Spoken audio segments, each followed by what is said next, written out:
नमस्कार, आप देख रहे हैं प्राइम न्यूज। मैं हूं राजेश कुमार। वक्त उत्तराखंड प्राइम का है। देहरादून से इस वक्त बड़ी खबर, जहां पूर्व मुख्यमंत्री हरीश रावत ने ट्वीट किया है और सल्ट विधानसभा में हार पर यह ट्वीट किया। सल्ट उपचुनाव में मेरी अपील हारी है, हरीश रावत ने कहा, और बीजेपी को धनबल सहानुभूति ने जिता दिया है। तो ये बड़ी बात ट्वीट करके हरीश रावत ने कही, जो प्रदेश के पूर्व मुख्यमंत्री हैं। और सल्ट उपचुनाव में चूंकि कांग्रेस की हार हुई थी, बीजेपी ने यहां पे सीट को जीता, लिहाजा उसी को आधार बनाकर उन्होंने ट्वीट किया। तो सल्ट विधानसभा में हार पर उन्होंने ट्वीट किया और लिखा कि सल्ट उपचुनाव में मेरी अपील हारी है, हरीश रावत ने कहा। बीजेपी को धनबल सहानुभूति ने जिता दिया। यानी इस जीत पर उन्होंने सवाल उठाए और कहा कि जो धन बल का प्रयोग किया गया और जो सहानुभूति इस सीट पे मिली, उसकी वजह से बीजेपी इस सीट पर जीती है। तो सल्ट उपचुनाव में मेरी अपील हारी है, हरीश रावत ने कहा, और बीजेपी धन बल सहानुभूति के सहारे इस सीट को जीती है।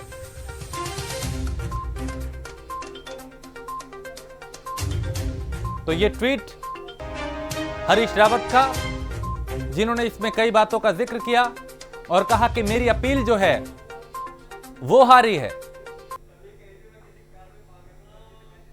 तो मेरी अपील हारी है। सल्ट विधानसभा उपचुनाव में बीजेपी का संगठन अकूत धन के साथ साथ सहानुभूति का फैक्टर जीता है। यह बात उन्होंने अपने ट्वीट में इसका जिक्र किया है। विधानसभा में हुई चुनावी हार पर मंथन चल रहा था, यह भी उन्होंने कहा, और कहा कि यह स्पष्ट है कि चुनाव में सल्ट की चेली का नारा और उत्तराखंडित के साथ इस चुनाव को जोड़ने का प्रयास करती हुई मेरी अपील हारी है। तो हरीश रावत जो यहां पे कई बातों का जिक्र करते हुए दिखे, और इस ट्वीट में ही उन्होंने स्पष्ट किया कि बीजेपी का जो जीत का कारण है वो है संगठन अकूत धन के साथ साथ सहानुभूति। यानी सहानुभूति जो फैक्टर है वो एक अहम रहा, और धनबल का भी उन्होंने जिक्र किया इसी ट्वीट में। तो चूंकि इस सीट पे उपचुनाव हुआ था और कांग्रेस इस पे हारी, भारतीय जनता पार्टी ने इस सीट को अपने कब्जे में किया, और इसी पे हरीश रावत ने ट्वीट किया।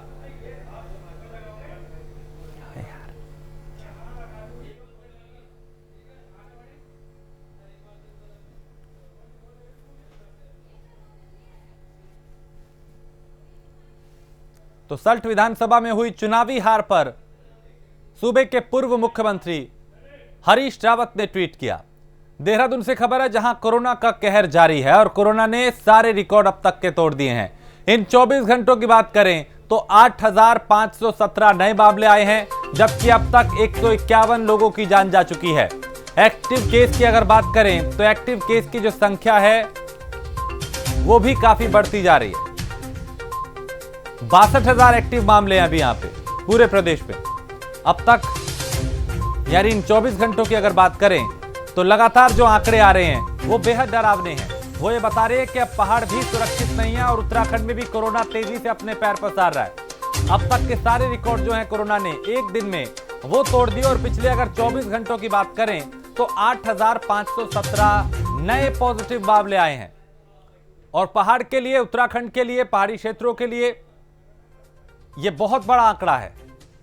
जिस हिसाब से आबादी है, जिस हिसाब से वहां पे लोगों की संख्या है, बहुत ज्यादा कंजेस्टेड नहीं है, लोग एक सीमित दूरी का दायरे में रहते हैं। बावजूद इसके अगर वहां पे इस तरीके से तेजी से मामले बढ़ रहे हैं तो इसको समझा जा सकता है कि स्थिति बेहद विकराल हो रही है। तो कई जगह लॉकडाउन है, कई जगह रात्रि कर्फ्यू है, कई जगह दूसरी पाबंदियां लगाई गई हैं। बावजूद इसके कोरोना की चेन टूटती नजर नहीं आ रही। जितेंद्र पेटवाल हमारे संवाददाता देहरादून से। जितेंद्र, अब तक के सारे रिकॉर्ड टूट गए, 8,500 से ज्यादा मामले एक ही दिन में। जी, उत्तराखंड में जो स्थिति है वो बड़ी भयावह दिनों दिन होती जा रही है। सरकार की तमाम कोशिशों के बावजूद भी जो है कोरोना का जो संक्रमण है उसकी चेन को ब्रेक नहीं कर पा रहे हैं, और स्वास्थ्य विभाग के भी हाथ पांव फूले हुए हैं। कल की अगर बात करें तो उत्तराखंड में जो आंकड़ा है वो रिकॉर्ड 2,20,351 पहुंच चुका है, और जो एक्टिव केस हैं वो लगभग 62,911 केस अभी भी एक्टिव केस हैं। देहरादून सबसे ज्यादा हॉटस्पॉट बना हुआ है, जहां कल 3123 मामले आए हैं। उसके बाद हरिद्वार दूसरे नंबर पर रहा है। और इसके अलावा पहले हम बात करते थे कि पहाड़ों की जो आबो हवा है और पहाड़ों का जो वातावरण है वो शुद्ध है, वहाँ संक्रमण की संभावनाएं कम होती हैं, लेकिन ये सारी अवधारणाएं भी अब खत्म होती जा रही हैं और धीरे धीरे पहाड़ों को भी कोरोना ने अपनी चपेट में ले लिया है। चमोली जैसे जिले में 348 केसेस कल आए हैं। उधम सिंह नगर तो पहले से ही हॉटस्पॉट था। अल्मोड़ा में भी 229 केस आए हैं। नैनीताल जैसी जगह में 847 केस आए हैं। बागेश्वर छोटा सा जो हमारा स्टेट है उसमें 109 केस आए हैं। टिहरी में 256 केस आए हैं। तो इससे आप अंदाजा लगा सकते हैं कि दिनों दिन जो आंकड़ा है वो बढ़ता ही जा रहा है और लोग इस कोरोना के कहर से बच नहीं पा रहे हैं। तो जितेंद्र, लॉकडाउन जैसी पाबंदियां हैं, यानी कर्फ्यू जैसे हालात हैं, बावजूद इसके अगर मामले नहीं रुक रहे तो फिर इसके अलावा अब क्या विकल्प बचता है? आखिर कहाँ लापरवाही हो रही है, कहाँ पे कमियां रह रही हैं जो रोजाना मामले और बढ़ते जा रहे हैं कम होने की बजाय? जी देखिए, अपने स्तर से सरकार प्रयास तो कर रही है, लेकिन जिस स्तर का पालन करना चाहिए कुछ लोग भी हिला हवाली इसमें कर रहे हैं। सुबह 12 बजे तक दुकानों का खुलने का समय है तो भीड़ की भीड़ दुकानों में इकट्ठी हो जाती है। मंडियां खुली पड़ी हैं तो वहां भी लोगों की भीड़ लगी रहती है। सड़कों पे भी लोग आते जाते देखे जा रहे हैं। बस अब एक तरीका खाली ये बचता है कि अगर अभी कोरोना कर्फ्यू की जगह अगर संपूर्ण लॉकडाउन कुछ दिनों के लिए उत्तराखंड को कर दिया जाए तो उससे कुछ मोहलत यहाँ के स्थानीय निवासियों को मिल सकती है। लगभग 10 से 15 दिन का कंप्लीट लॉकडाउन की आवश्यकता महसूस होने लगी है और इस बात को हम ही नहीं कह रहे हैं, जो तीरथ सरकार के मंत्री हैं उन्होंने भी तीरथ सिंह रावत के सामने इस बात को रखा था, अपना एक सुझाव दिया था कि प्रदेश में 10 से 15 दिन का लॉकडाउन लगा दिया जाए। लेकिन मुख्यमंत्री ने इस पे ये निर्णय लिया था। अनौपचारिक एक बैठक हुई थी तो उसमें मुख्यमंत्री ने कहा था कि मैं जिले के सभी जिलाधिकारियों से वार्ता करूंगा और उसके बाद जो हालात होंगे उस पे आगे अमल में लाया जाएगा। तो उसी को देखते हुए 10 तारीख तक कुछ जिलों में ये कोरोना कर्फ्यू बढ़ा दिया गया।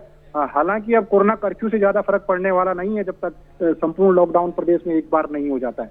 जी, ऐसे में जितेंद्र, अस्पतालों की अगर बात करें, चूंकि पहाड़ की जो स्वास्थ्य सेवाएं हैं वो पहले से ही सवालों के घेरे में रही हैं, दुर्गम इलाका है, कहीं डॉक्टर्स की कमी, कहीं अस्पताल की सुविधा नहीं, कहीं दूसरी दिक्कतें।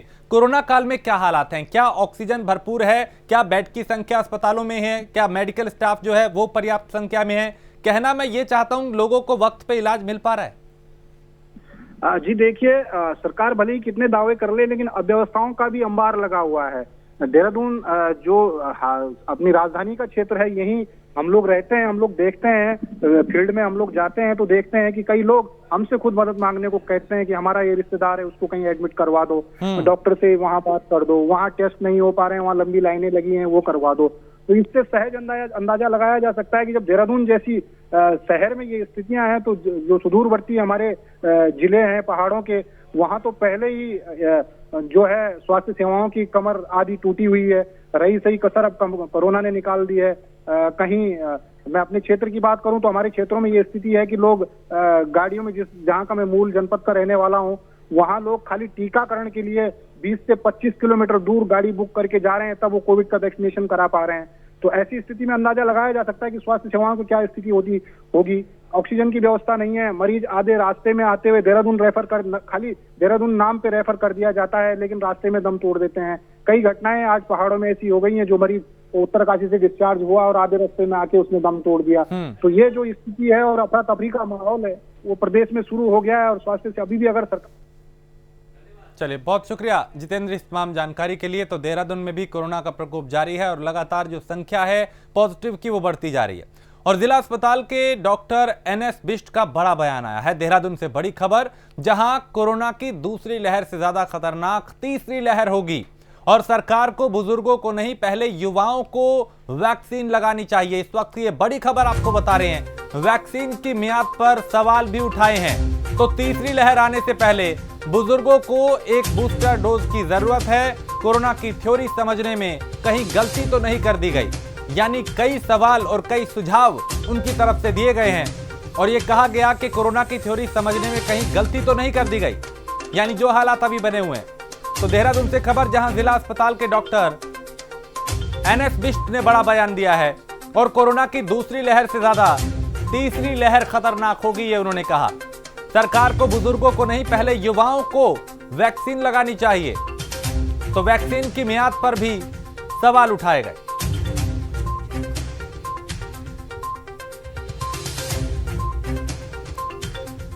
तो क्योंकि शुरुआती दौर में 45 साल से ऊपर के लोगों को टीकाकरण किया गया था। उसके बाद अब 18 साल से ऊपर के युवाओं के लिए टीकाकरण अभियान चल रहा है, लेकिन कई जगह वैक्सीन की कमी के चलते वो प्रभावित भी हो रहा है।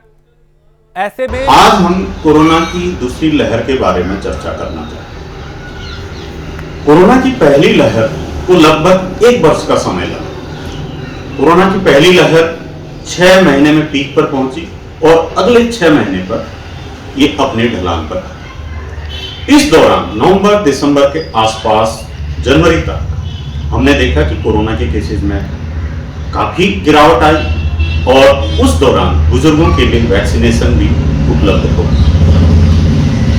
हमने देखा कि दूसरी लहर बहुत जल्दी पीक पर जाती हुई लग रही है। इस बार इन्फेक्टेड लोगों की संख्या, संक्रमित लोगों की संख्या बहुत ज्यादा है और मरने वालों की संख्या उसी अनुपात में ज्यादा है, यानी कि केस फेटेलिटी रेशियो पहले की तुलना में शायद ज्यादा बड़ा हो, लेकिन लगभग अभी तक बराबर भी। तो ये बड़ी बातें उनकी तरफ से कही गई और कहा गया कि तीसरी लहर की तैयारी पहले से करनी होगी, वक्त रहते करनी होगी। आगे बढ़ते हैं। आदर्श औद्योगिक संस्था ने डोईवाला अस्पताल में कोविड जांच कराने आने वाले लोगों के लिए अलग से जांच की व्यवस्था करने की मांग की है। उप जिलाधिकारी लक्ष्मीराज चौहान को दिए गए ज्ञापन में कोविड जांच के लिए आने वाले नागरिकों के लिए अस्पताल के बाहर व्यवस्था करने की मांग उठाई है। और पूर्व सभासद विजय बख्शी ने बताया कि टेस्ट कराने आने वाले लोग गर्मी में लंबी कतार लगाकर परेशान हो रहे हैं। इतना ही नहीं, बुजुर्गों को भी धूप में रहकर इंतजार करना पड़ रहा है। मरीजों की संख्या बढ़ने की वजह से सोशल डिस्टेंसिंग की धज्जियां भी कई बार उठती हैं। शिविर के बाहर सैनिटाइजर की व्यवस्था करने की भी मांग उठाई, जिससे डोईवाला अस्पताल में आने वाले अन्य मरीजों को संक्रमण से बचाया जा सके। उप जिलाधिकारी लक्ष्मीराज चौहान ने जल्द ही कार्रवाई का आश्वासन दिया और इस मांग का समाधान करने की उन्होंने आश्वासन दिया है कि जो मांग की गई है उस पर जल्द गौर किया जाएगा, उसका समाधान किया जाएगा।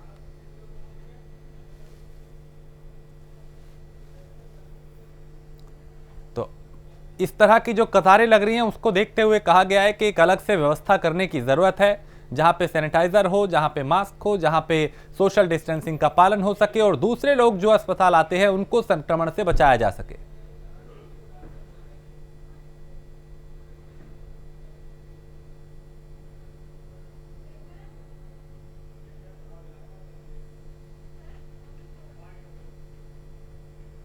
कल हमने माननीय एसडीएम साहब को एक ज्ञापन दिया था, जिसमें यहाँ पर सोशल डिस्टेंसिंग बिल्कुल नहीं हो रही है, जहाँ पर अपना कोविड के टेस्ट हो रहे हैं। हमारी मांग ये थी, कृषि भवन खाली बगल में है, इसमें छाया भी है, सब कुछ है, पेड़ लगे हैं, ताकि लोगों को राहत मिल सके।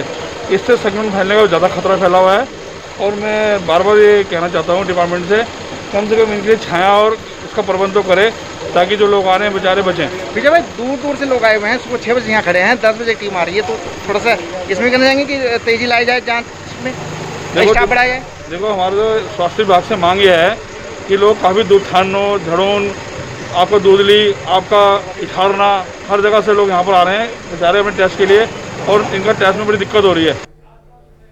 चमोली में कोरोना का कहर जारी है, जहां कोरोना के 348 नए मामले आए, जिसमें सबसे अधिक 92 मामले जोशीमठ से हैं।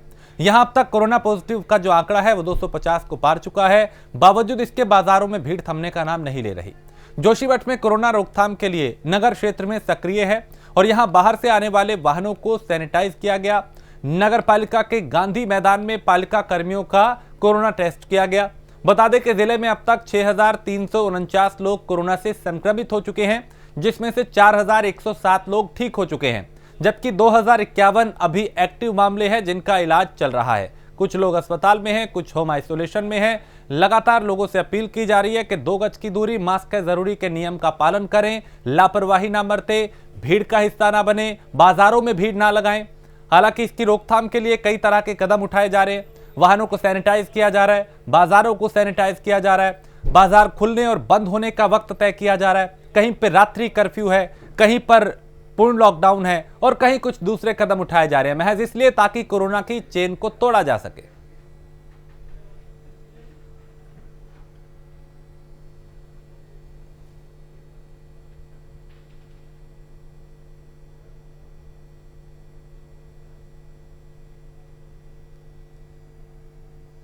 तो 24 घंटों में 348 नए मामले कोरोना के आए और ये बढ़ते हुए आंकड़े चुनौती को बड़ा कर रहे हैं। अब तक 6,349 लोग कोरोना पॉजिटिव हो चुके हैं और इन्हीं 24 घंटों में 348 नए मामले भी सामने आए हैं। अब भी 2051 एक्टिव केस हैं, जबकि कुल 6,000 के आसपास लोग कोरोना की चपेट में आए और करीब 4,000 लोग रिकवर हो चुके हैं, यानी ठीक हो चुके हैं। लेकिन पूरे जिले की अगर बात करें तो 2051 एक्टिव मामले हैं। अब तक 6,349 लोग इसकी चपेट में आ चुके हैं और 4,000 से ज्यादा लोग ठीक भी हुए हैं। अब भी कई लोग होम आइसोलेशन में हैं, कई अस्पताल में हैं और कोशिश यही है स्वास्थ्य विभाग की कि जल्द से जल्द उन लोगों को रिकवर किया जा सके, ठीक किया जा सके।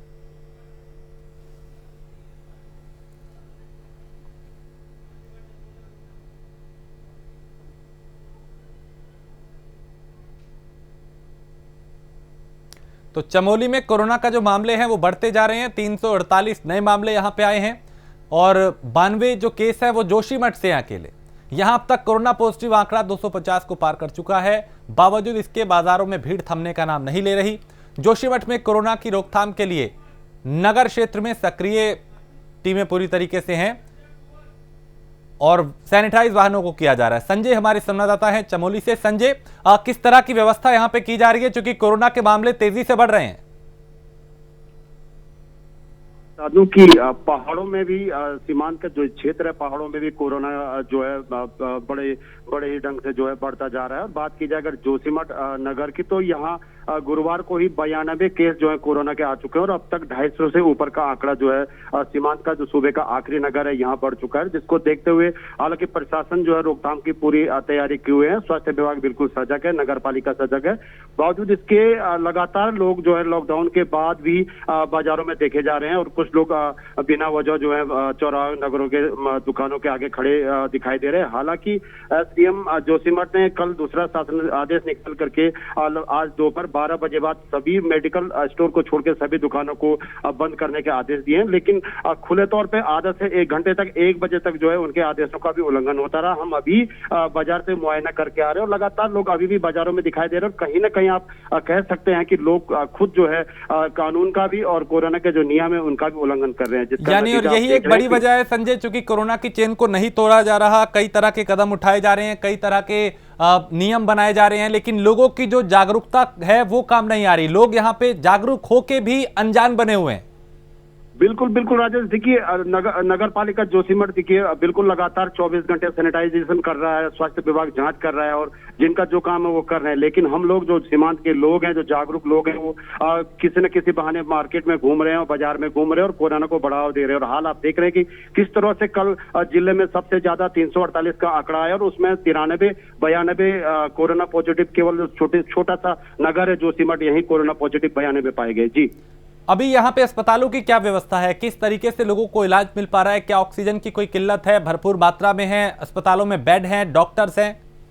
राजेश, अगर बात की जाए ऑक्सीजन सिलेंडर और कितनी व्यवस्था है, तो आपको बता दूं मैं कि जोशीमठ में स्वास्थ्य सुविधाएं पहले से ही बदहाल होती है। लेकिन जो एमएच जो यहाँ पर एमएच का आर्मी का जो यहाँ पे एक हॉस्पिटल है और कुल मिला के यहाँ पे 20 बेड जो है यहाँ पर तैयार किए गए हैं और 20 बेडों में अभी 10 जो है मरीज उसमें बिना ऑक्सीजन के सिलेंडर वाले जो मरीज है वहाँ पे अभी भर्ती है और 10 की वैकेंसी और बाकी जो गंभीर मरीज हो रहे हैं यहाँ पे, तो उनको गोपेश्वर और श्रीनगर चिकित्सालय जो रेफर किया जा रहा है। जी, चलिए, बहुत शुक्रिया संजय जानकारी के लिए। टिहरी में 3 अलग अलग जगहों पर बादल फटने से पानी उफान पर है, जिससे खेत और फसलों को भारी नुकसान हुआ है। कई रास्ते भी क्षतिग्रस्त हो गए। बादल फटने से पानी खेतों में घुस गया, जिससे गेहूं की फसल बुरी तरह प्रभावित हुई है, उसको नुकसान पहुंचा है और किसानों को यहां पे भारी नुकसान हुआ है।